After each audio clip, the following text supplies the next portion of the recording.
Hello दोस्तों, मेरे इस YouTube चैनल पर आप लोगों का स्वागत है। दोस्तों, आज हम 10,000 MCQ के क्वेश्चन डिस्कस करने जा रहे हैं जो सेट 2 की होंगी, जो हमारा हीट एंड थर्मोडायनेमिक का है। और इसके अंदर जो है 26 से लेकर 50 तक के क्वेश्चन डिस्कस करने वाले हैं। तो देखते हैं दोस्तों, आज हमारे क्वेश्चन क्या रहेंगे। चलिए, आज हम पहला क्वेश्चन क्या कहता है, चलिए आते हैं।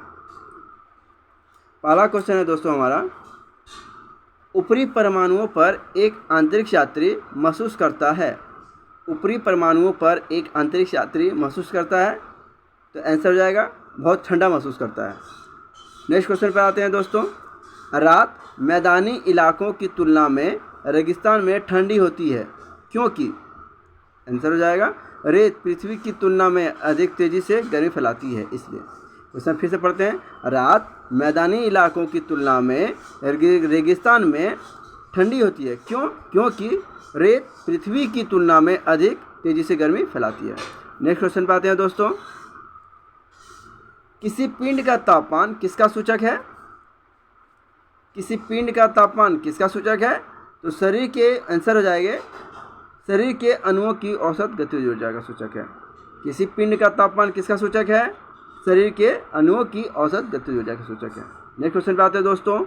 जब पानी 0 डिग्री सेल्सियस से 10 डिग्री सेल्सियस तक इसकी मात्रा गर्म हो जाए तो क्या होगी? तो पहले घटेगी या फिर बढ़ेगी। नेक्स्ट क्वेश्चन पे आते हैं फिर से। शराब पानी की तुलना में अधिक अस्थिर है क्यों? शराब पानी की तुलना में अधिक अस्थिर है क्योंकि इसका क्वथनांक पानी की तुलना में कम है। क्योंकि इसका क्वथनांक पानी की तुलना में कम है। नेक्स्ट क्वेश्चन पाते हैं दोस्तों। धातु के डैश को समायोजित करने के लिए रेलवे ट्रैक की 2 रेलों के बीच अंतर छोड़ी जाती है लीनेरा विस्तार को समायोजित करने के लिए।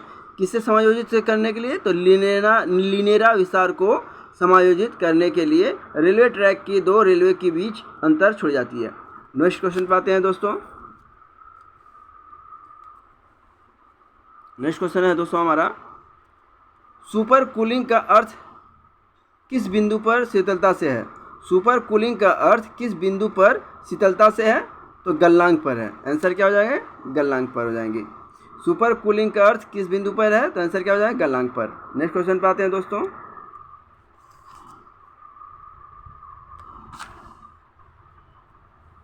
प्रेशर कुकर तेज़ी से पकता है क्योंकि, प्रेशर कुकर पर तेज़ी से खाना पकता है क्योंकि दबाव में वृद्धि के साथ क्वथनांक बढ़ता है। क्योंकि दबाव में वृद्धि के साथ क्वथनांक बढ़ता है। चलिए दोस्तों, नेक्स्ट क्वेश्चन पे आते हैं। नेक्स्ट क्वेश्चन हमारा है,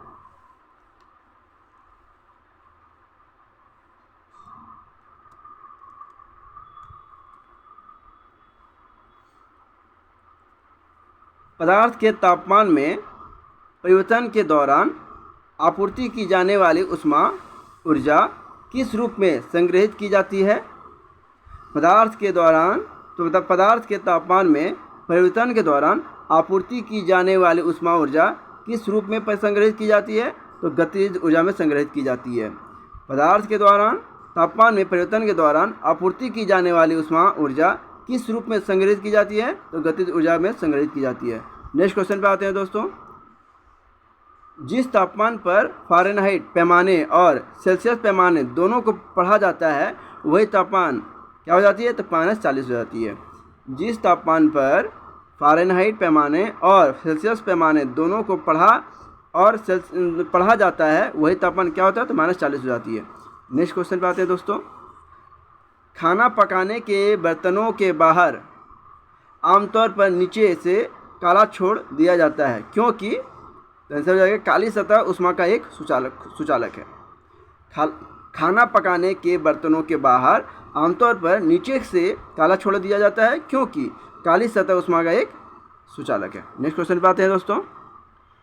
एक वास्तविक गैस डैश पर आदर्श गैस के रूप में कार्य कर सकती है। एक वास्तविक गैस किस पर? तो उच्च तापमान और कम दबाव पर आदर्श गैस के रूप में कार्य कर सकती है। आंसर क्या हो जाएगा? उच्च तापमान और कम दबाव पर नेक्स्ट क्वेश्चन पे आते हैं दोस्तों, कौन सी गर्मी हस्तांतरण के तरीके हैं?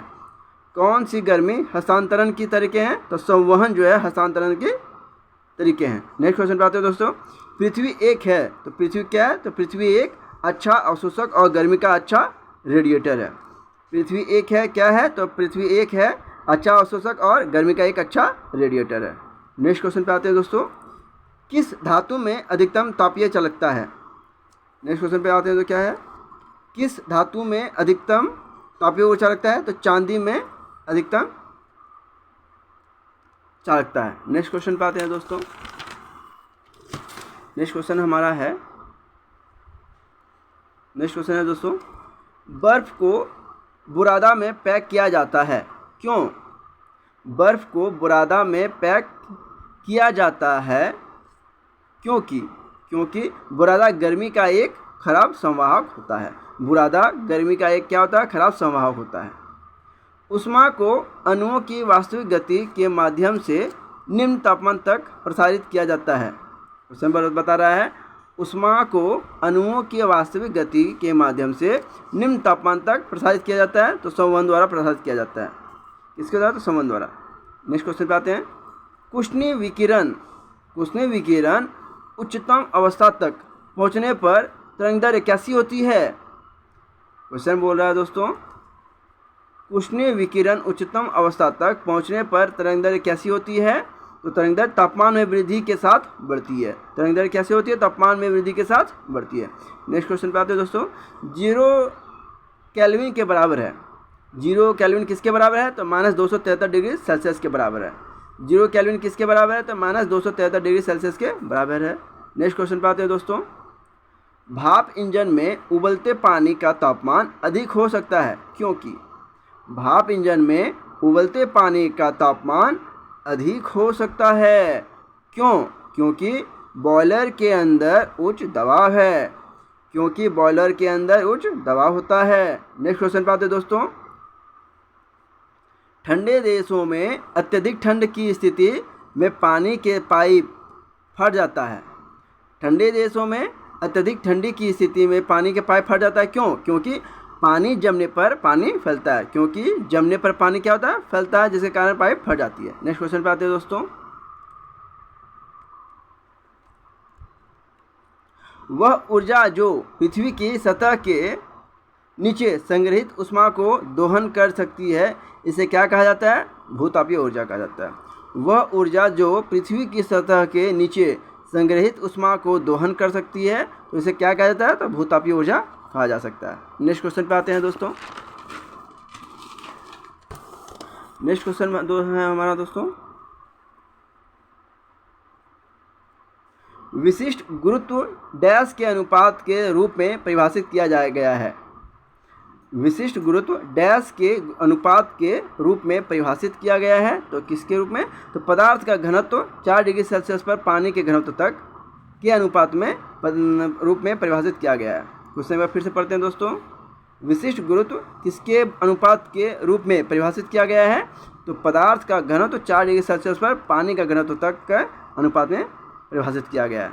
नेक्स्ट क्वेश्चन पे आते हैं दोस्तों, नेक्स्ट क्वेश्चन हमारा है, मोटर कार में कौन सा शीतलन प्रणाली किस सिद्धांत पर काम करती है?